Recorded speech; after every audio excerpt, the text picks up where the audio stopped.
Joe Biden's making a lot of moves. He's formed a special coronavirus transition team. He's begun talking about immigration policy, released a full list of many people involved on that transition. And yesterday, the president-elect announced that longtime aide Ron Klain is going to serve as his White House chief of staff. National political reporter at Politico, Alex Thompson, is here to talk about the Biden transition in more detail. It's great to have you, Alex. Good to see you, Alex. Thanks for having me, guys. Absolutely. So let's start with what is the biggest news here, the announcement of Ron Klain. Not a huge surprise, but why do you think that this is significant? Well, it's significant because the chief of staff is probably going to be the second most powerful person in the country, if not the world, come January 21st. Ron Klain was always the front runner because he both satisfied progressives, plus some Republicans, plus he is experienced dealing with a pandemic when he dealt with Ebola during the Obama administration. The one thing that was always holding him back is that in 2016, he chose Hillary over Joe Biden when Joe Biden still hadn't made a decision about whether or not to run. That really angered a lot of people in Joe Biden's inner circle. And the question was, did they actually get over it? And what I was told yesterday for the first time is that Steve Ricchetti arranged a lunch just between Klain and Joe Biden after the 2016 election for them to clear the air, for them to hash it all out, and that they did so, and then they sort of repaired that relationship. Yeah, that's interesting. Alex, how is it, I know you're working a lot on transition reporting, how are the dynamics happening within the Biden world as they are considering which wings of the party to satisfy? I mean, I read through the full list of the people that are, co-chairs and many others, people from all over the ideological spectrum. Who's winning, so to speak, or is anybody winning? I mean, the truth is that we don't know yet because, as you said, they put so many people. I mean, this list is hundreds and hundreds of people long. And the fact of the matter is that this sort of represents what Joe Biden has been saying, which is we want a big tent party. We want a big tent administration. Now, when the rubber hits the road is when Joe Biden actually starts making decisions. And who is making those decisions? And that is just, we don't really know yet. Now, progressives were really hardened by especially the economic teams. They felt that a lot of the most prominent Obama-era critics of Obama's approach to the economic recovery and the financial crisis had made it onto these agency review teams. People like Simon Johnson. I can tell you a few business people, business-minded Democrats in New York City that I talked to yesterday were really upset with some of the choices on those agency review teams. That just breaks my heart, Alex, to hear that, really. You've done some of the best reporting about the complicated nature of the Obama-Biden friendship and relationship. How do you think that those dynamics are going to, Biden's desire to sort of outshine Obama, how do those dynamics influence the way that he thinks about his own presidency? I mean, I think you're really going to see Biden try to avoid anything resembling an Obama 2.0 narrative. And he's going to really try to distinguish himself. I think particularly you're going to see this with congressional relationships.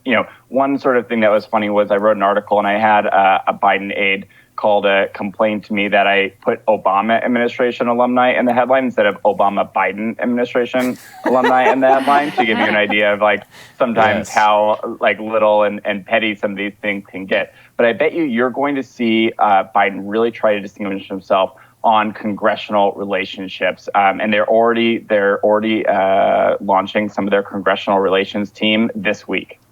Wow, that's really interesting. Alex, I mean, this is something I'm curious as well. Based upon, you did that long profile, Obama, and how Obama and Biden have very different theories of politics. How is that going to translate in terms of their presidency? You talked about their congressional relationships.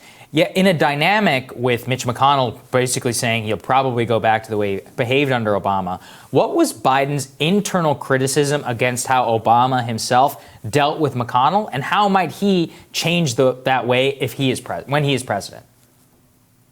I think that at the heart of the criticism of Obama's approach to McConnell is that Obama wasn't a haggler, that Obama had this very concrete ideological view of how the world should be, and he felt that it was that he wanted to go and convince McConnell of his worldview. And McConnell just thought that was a waste of time. I mean, I had some McConnell aides that they would, sort of shudder at the idea of going back to the Oval Office meetings because they were so long and so tiring and nothing got done. Whereas Joe Biden would go in and just say, tell me what your caucus can do. Tell me what your caucus can't do. Tell me which votes you can't, which votes you can. And if something small was sort of holding it up, Obama would focus on it, whereas Biden would always say, it's no use to die on a small cross. That was sort of his phrase. And so I think that was the biggest criticism, that, Biden didn't have such a definitive worldview. He was like he's a politician's politician. He would do whatever it took to get the deal done.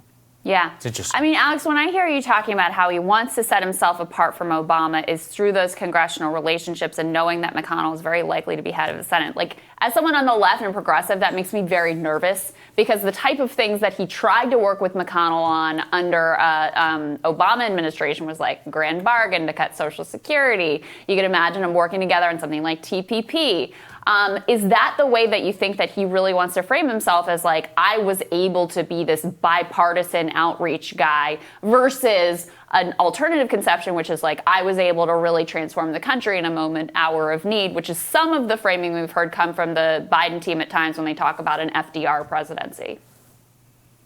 I mean, the truth is that we probably don't know yet. And we're going to find out really in the first 100 days what happens. But I would say that the left wing is watching very closely, because Biden's history, his entire political life, would suggest that he is going to be more the first option you said, which is that he is going to be a bipartisan deal maker. He also said it in his victory speech on Saturday night, that he is a proud Democrat, but going to be an American president.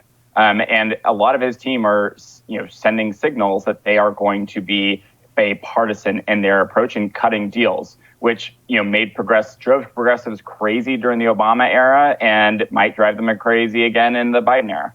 Yeah, super interesting. Really interesting, Alex. So great to have your insights. Thank you. Thanks, Alex. Hey, thanks, guys, for having me. Of course.